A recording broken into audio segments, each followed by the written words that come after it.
के प्यार में पागल बनी।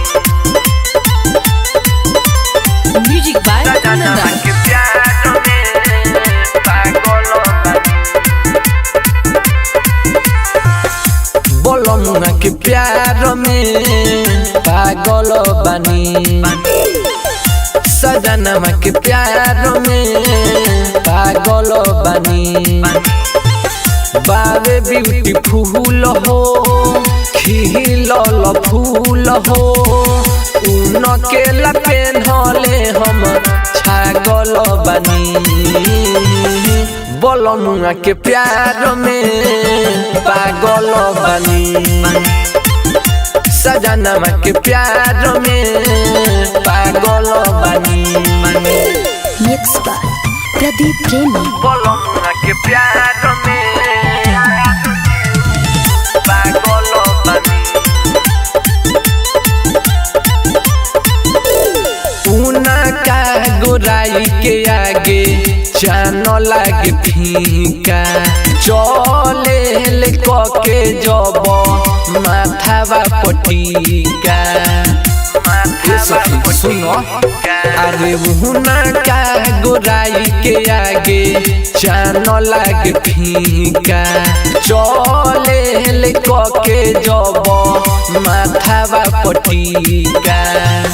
बाहरे उहेबी गहरम जिलेबी उनके तने हिया में लागल बनी।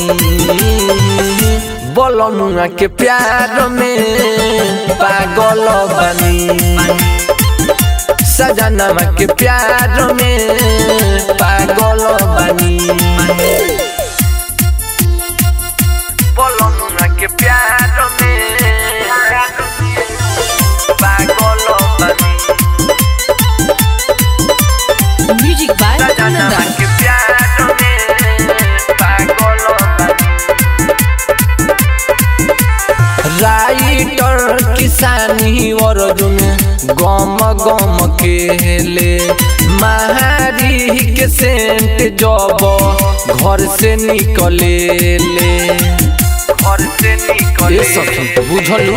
राइटर किसानी अर्जुन गम गम केले महारी के सेंट जब घर से निकले ले।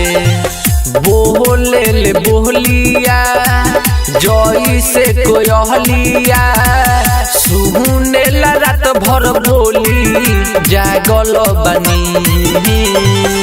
बोलमुआ के प्यार में पागल बनी। सजनवा के प्यार में